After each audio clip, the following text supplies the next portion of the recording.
Michelson. This is our first ever CX Forums Connext live event.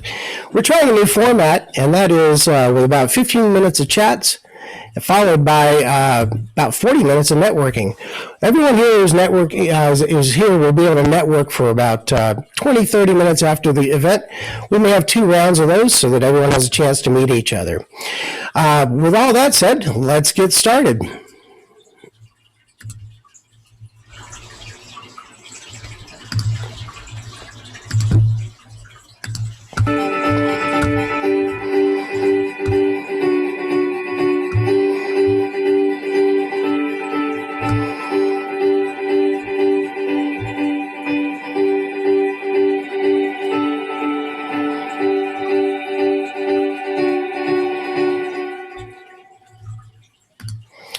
All right. Welcome, Ken. I appreciate your coming in here. What I'm going to do is we're talking about metrics today. So what I advise everyone here to do is put on your speaker format, and that way you'll have whoever's talking included in the big screen on here. So, Ken, appreciate you chiming in from Hawaii today. Tell us a little bit about yourself, Mark, and what you do. Well, I've been working in customer experience for, they say 20 plus years once you hit a certain level. I've worked across all the big brands, spent a lot of the time with Ipsos, working worldwide with some of the biggest names out there, and recently have moved over to Question Pro and enjoying building up, from the ground floor, some great measurement tools from the software side that I always wanted to see when I was on the services side. Excellent, excellent. I have, coming across different survey platforms in my career, I really like what you guys are doing over at Question Pro and your focus on CX in particular. So today we're going to talk a little bit about what it takes to really create a great experience and monitor how it's going afterwards. So tell me a little bit about what your thoughts are on research to create an experience versus monitoring it after the fact. Well, I mean, I think research is necessary in all facets of the, I'll call it the customer journey. I mean, oftentimes it gets overlooked. And I think, I even wrote this week about the fact that when you start thinking about marketing to your customers, you're marketing to consumers and customers, and you have to consider that as part of the experience, as well as, everything that you do across the entire interaction, the entire lifetime of the customer. And customer experience isn't necessarily how did we do on one transaction, but really holistically, how do we do with the entire lifetime of that customer while they were with us. Mm-hmm. So some of the research that I kind of always specialized in was the research before the experience is even created, like helping people design good experiences. What are some of the methods that you found that work well for designing a new method or a new approach for customer service? Well, ultimately, it's we learn on the backs of the giants before us, as I always say, the ones that sort of started way back when it comes to like customer satisfaction and sort of building a customer informed approach to managing. So obviously, before you even start building your experience, it really has to start with the some of the simples like qualitative research, even which certainly gets at the heart of how you should be building that out. And I'm a huge fan of customer communities, for example, where you can really get your customers innovating and co-creating and sort of building out the ideas of what they're looking for in the future. And if we didn't have some of those ideas, we might not have some of the things we have, like iPhones, for example. Mm-hmm. It's interesting because Apple always, Steve Jobs always talked about how he kind of bragged about how he didn't do a lot of research. So you had this guy that was, in his mind, he sort of knew what had happened. And the old saying that if we had actually done research on planes before they came out, and we put it like, would you get in this, tube and fly through the air and have peanuts for lunch? People would have said no. So some of that research that goes up front can be misleading at times. So there has to be a way to validate it, before you go and spend millions of dollars creating a product, a package, or a building. What are your thoughts on validating concepts around design thinking before you launch it? Yeah, I mean, it's so critical. And I mean, oftentimes people know what they want, but they don't know what they want.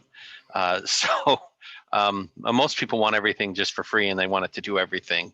That's an easy one. If you can offer that, then you've got a winner in the marketplace.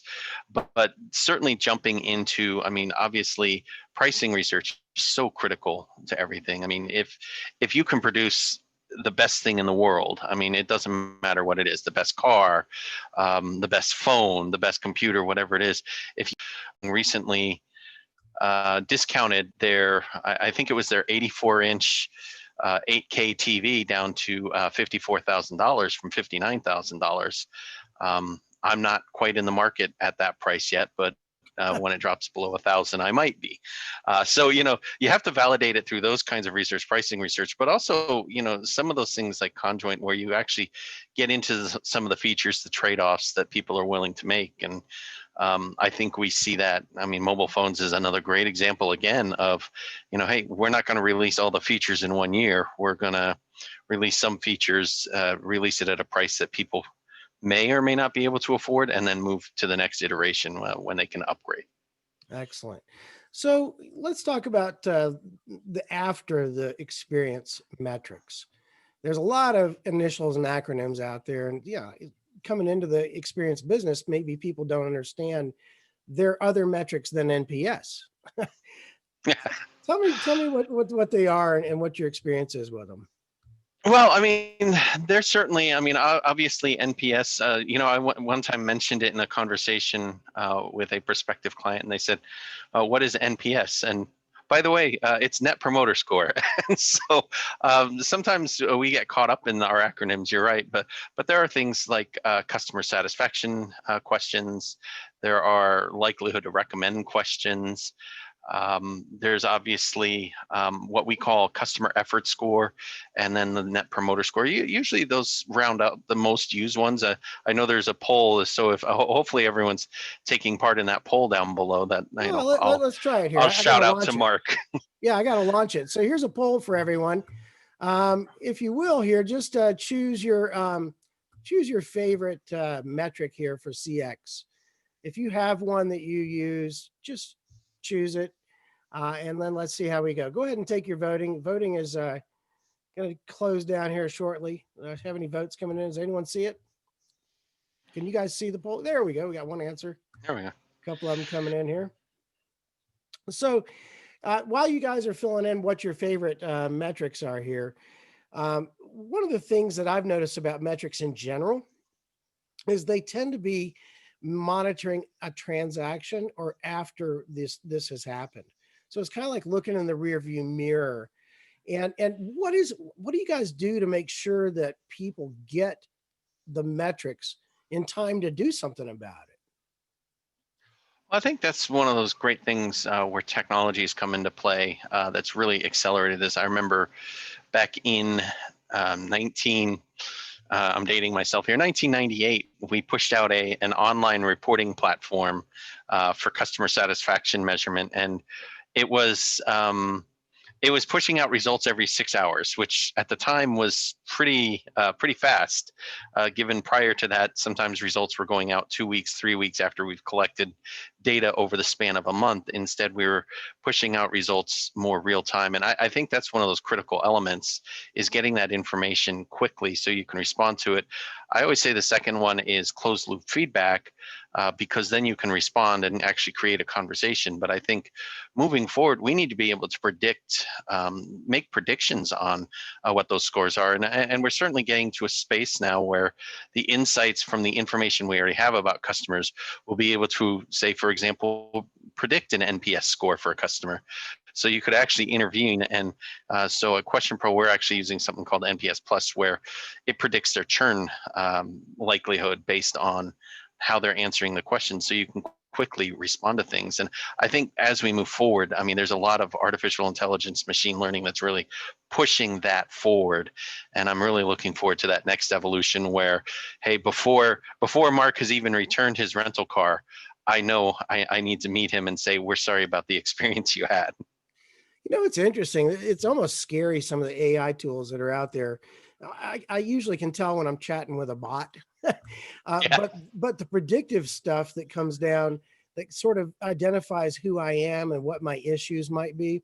That stuff, I'm going to have a session on that at another time.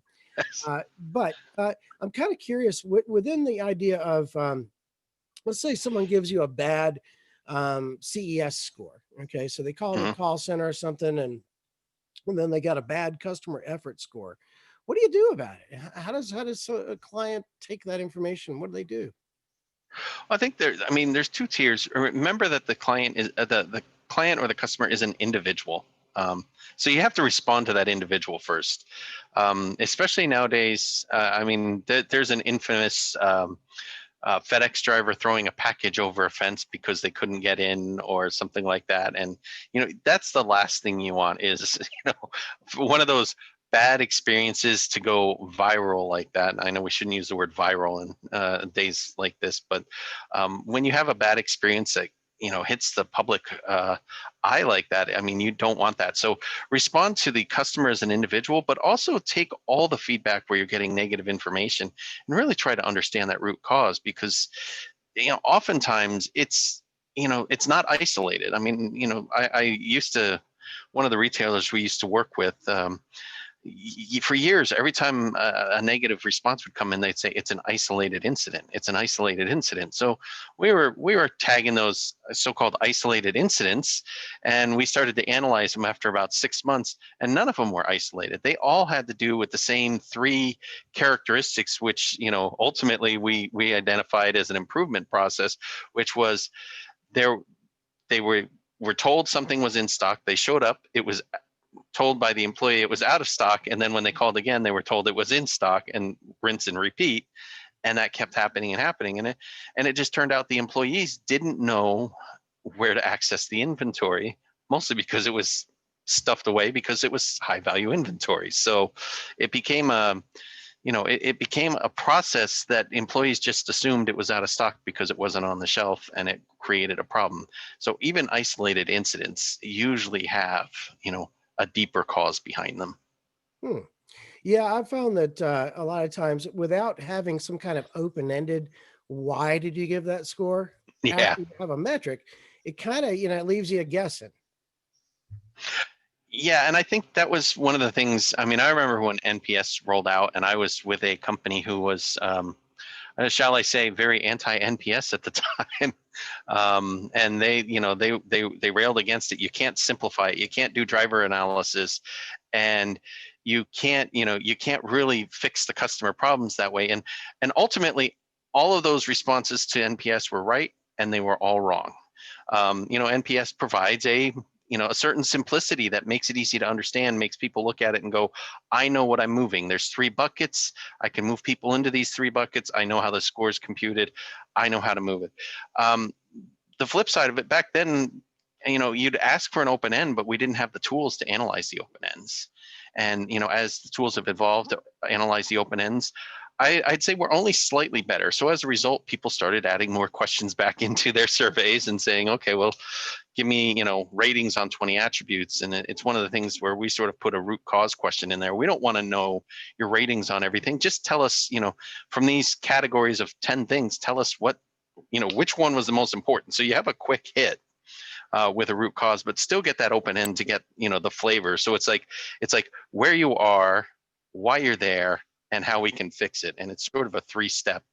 That's what we need when we're trying to fix things. Well, with our little unscientific poll here, we have these results, and CSAT seems to be favored amongst our small group here. And I'm kind of curious. CSAT for me is kind of more of a personal, here's how I feel about things. I understand the NPS is, I think, I would tell someone about this, right? My likelihood to tell someone. We have a question from one of our attendants, Olesia. I think I got that right. And the question is, how do you apply metrics for B2B clients? I know from what I understand, NPS just doesn't work for B2B. Yeah, and that's where I feel very strongly about measures like CSAT and CES. They, it's always easy to say, oh, we have a one size fits all. And again, the beauty of NPS is that it's a measure everyone can relate to, frontline all the way up to management team and rally around. But the reality is, I think of a simple scenario, and you're bringing it up from a B2B perspective. So I'll bring it up that way. If you're launching a project with a company, and you have checkpoints along the way that say, okay, well, here's what's going on. Here's what's going on. I mean, why would you send out a survey, say after a periodic update, and say, how likely are you to recommend our firm to your friends and colleagues? Like, okay, the whole transaction isn't complete. And with the B2B process, usually, transactions last years in some cases. So, saying how likely to recommend us is like saying, okay, here are the keys to your rental car. Tell us how likely are you going to recommend our rental car company to your friends when you haven't even done the entire experience. How likely are you to recommend us when you call into a support center to track where your package is? Oh, well, I don't know. I haven't gotten my package yet. I don't know if I'm happy with the product. I mean, Timing maybe is everything, right? yeah, I mean, so again, too often as researchers, we get caught up in our own language and lingo and forget that this is a customer reading a question saying, how likely are you to recommend us? And if you're in the middle of the process, that customer is going to look at it and say, I don't know. And so you might not get good responses as a result, but how satisfied are you right now? Or how much effort have you had to put into this?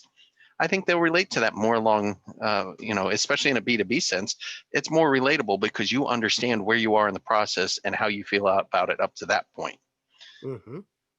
The thing is a lot of times I'm very happy with something like my grocery store. I'm pretty happy with my grocery store. Okay.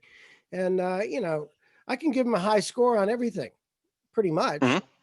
But when it comes to NPS, they say, how likely you recommend? I'm not going to recommend my grocery store to anybody. In a course of conversation and average life, I'm not likely to recommend them. It's just, so I always give them a low score there. Well, how likely are you to recommend your insurance company? I mean, Exactly. I I'm don't not know going to about the last dinner party I went to. And, hey, Mark, let's talk insurance for a few minutes. right. And I understand where the question came from as a experienced researcher myself. Political polls used to ask, who do you think your neighbor's going to vote for? And that was more true than who are you going to vote for? Yeah, Interestingly. And exactly. so this kind of NPS kind of borrows from that, I think, to try to get more close to, what they feel because they're talking about someone else, right? But all in all, the metrics are improving. Hey, do you see any future metrics coming down the pipeline? Do you see anything new? Um, I see a lot of innovation around existing metrics. I think, if I want to be optimistic, I want to say people are going to spend a little more time understanding the customer journey a little bit better. We've certainly improved in the last decade. I mean, it used to be, hey, I own the call center, so I'm going to do everything from my call center perspective. You own the storefronts, you're going to do everything from the storefront, and our data never intermingled. And I think they started to intermingle it by using things like Net Promoter Score, because hey, we can all relate to it. But the reality is, as we look at the customer journey, I think we'll be better at defining what we should be measuring within that customer journey, and then finding better ways to improve and work together across, I'll call them the different silos. And I think further, the next best thing the future will bring, and I know it sounds weird from a person who makes a living doing surveys, is we're going to get more information about satisfaction, more information about the customer experience by not doing surveys, by pulling in more data that's already available. And I think that's really where we're heading. And I look forward to that because it really means that we're making the customer experience central to this by not asking them 20 questions about what we should already know about them. Exactly. Hey, this has been great, Ken. We're getting ready to go into our second part of our program, which is the majority of our time, and that is going to be spent in networking with each other face to face in breakout rooms. So, if anyone has any more questions, go ahead and share it with us in the chat. Yvette, I see your comment. B2B usually has multiple decision makers we have to influence. That's true. And so many different departments. It's trying to bundle all that into one, or getting everyone to answer. Not always the easiest thing. But I do want to close this portion of the program down. This part has been recorded. You can view it later. And every week we're going to do this with a really short chat like this, followed by some networking. If you're not here and you're watching a recording, be sure to sign in next week, every Wednesday, 1:30 ET, and you can take part in the networking as well. So Ken, thank you very much. And we're going to go over here to the show outro, if I can find it. There it is. And share that screen. And here we go.